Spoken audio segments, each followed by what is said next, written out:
So thank you to Pam and Teresa and to our organizers here today, Doris and Janie, for bringing this to all our attentions. Until I was invited to this rally, I did not realize that healthcare is one of the most dangerous occupations in the United States. I had no idea. And if I have no idea, I'm going to guess that the 117 other state reps don't really understand this either. So something like this, an event like this, to educate us is absolutely critical. I will say this, we heard about nurse advocacy. In my experience as a member of the Healthcare Licenses Committee in Springfield, I see many nurses who are very zealous and effective advocates. They're quite visible and present and relentless in Springfield. So I think it's time for your advocates in Springfield, and there's no reason why you can't be one of them too, to bring this issue to our attention. Up until now, this particular issue about workplace violence has not been brought to our attention. I also have the privilege of serving on the Sentencing Policy Advisory Commission that talks about appropriate sentences and appropriate punishments in Illinois. So I had them run some statistics for me about what's going on in this area. And Illinois is one of the states that punishes assault on healthcare workers. It's a class 3 felony with a sentence range of 2 to 5 years or an extended term of 5 to 10 years. And I have the information about 3 years of arrest and conviction data, which might be a little bit interesting. There are 47 arrests per year for this. In one way, that seems like a lot, but when I hear the information here today, that seems like the tiniest pin drop of water in a massive ocean here. Let's see, of those convicted, 22% got sentenced to prison, 78% got probation? Really? Wow. Assaulting a healthcare provider and you're walking the streets? Okay. The average prison sentence was 2.6 years. Of those sentenced to prison, 76% are male, 65% are black. Of those sentenced to probation, half are male, 53%, and 72% are white. And this gets us right back to an issue that's been very front and center in Springfield over the 3 years that I've been there, which is restorative justice. So as with all our crimes in Illinois, we need to look at our statistics and the effect of our sentencing and policy guidelines on the racial makeup of our state. 21% of the arrests are Cook County, 15% Peoria, 9% McLean, 11% from all the collar counties combined. 30% of the convictions are from Cook County. Kane County has so few arrests and convictions that they're not reportable. So I would strongly advocate, as someone who came up in the first generation of women to be a professional. This is my second career. I was a lawyer for many years in a corporate setting. You know, until we speak up for ourselves, nothing will change.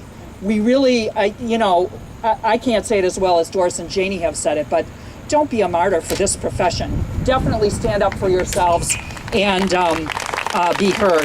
I'm throwing my papers all around. Don't think that it's necessary or good for you to sell yourself short. Advocate for yourselves. If we don't advocate for ourselves as women, if you don't advocate for yourselves as first-line medical providers, no one else will. Stand up for yourselves and demand justice and demand safety. One of the things, so I've already mentioned one thing that will be useful for working in Springfield for the next year, and that's being an advocate, being vocal, bringing this issue up. Another thing that I think is really important in Springfield, and I know that you're going to laugh at me when I say this, is we need to bring all the players to the table. It's not enough for this solution to be driven by nurses only. In spite of what you read in the headlines, many issues in Springfield are driven in a bipartisan way, particularly the issues that are not essential. You know, for example, a budget. So other issues that are not quite that key are always bipartisan. And so we need to bring everyone to the table. We need to bring the hospitals. We need to bring the long-term care providers. We need to bring the docs. We need to bring the EMTs. And why shouldn't the nurses lead the discussion? Nobody else is. That's you right. be the leaders. But, you know, in Springfield, you are the leaders. Let's be honest. You are the leaders. When it comes to Springfield, we're going to reps and senators are going to feel more comfortable if everyone's at the table, and they're going to ask you, what do the doctors say? What do the hospitals say? What do the long-term care facilities say? So everyone needs, and we can't solve the problem without everyone being at the table. One thing that I worked on last year was a rape kit tracking bill, where we're trying to get everyone at the table, the state police lab, the first responders, the state's attorneys. Everyone needs to be in the table in order to provide a long-term solution that sticks. And so I urge everyone to come to the table, and that's what we would be looking for. One thing that has been helpful is to have safety systems in place at your facilities. I know the Veterans Administration does that, and that was really effective in cutting down assaults on medical personnel. Maybe we can't solve the problem here today, and I don't want to spend a lot of time on that, but that's an area that might be productive. And another thing that we have spent some time on, and we can definitely spend some more time on, is the post-trauma services for our victims.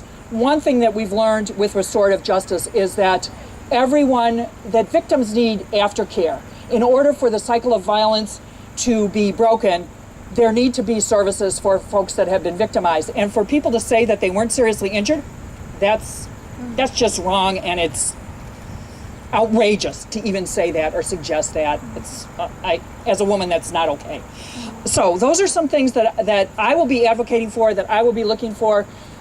Definitely take the leadership, definitely be outspoken. Please bring everybody else to the table. I will be happy to be a resource for you in Springfield, even a leader in this. And I know the other reps that are going to come and talk to you today would love to be part of this. I've been working with nurses for the 3 years that I've been in Springfield. They're some of my strongest advocates and some of my strongest allies that I can always count on to be honest with me and to bring me good issues to dig my teeth into. And this is our next issue.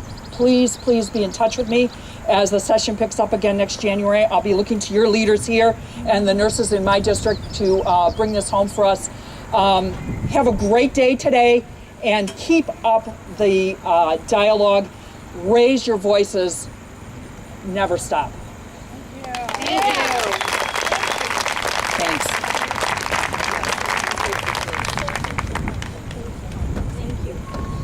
Thank you, State Representative Margo McDermed.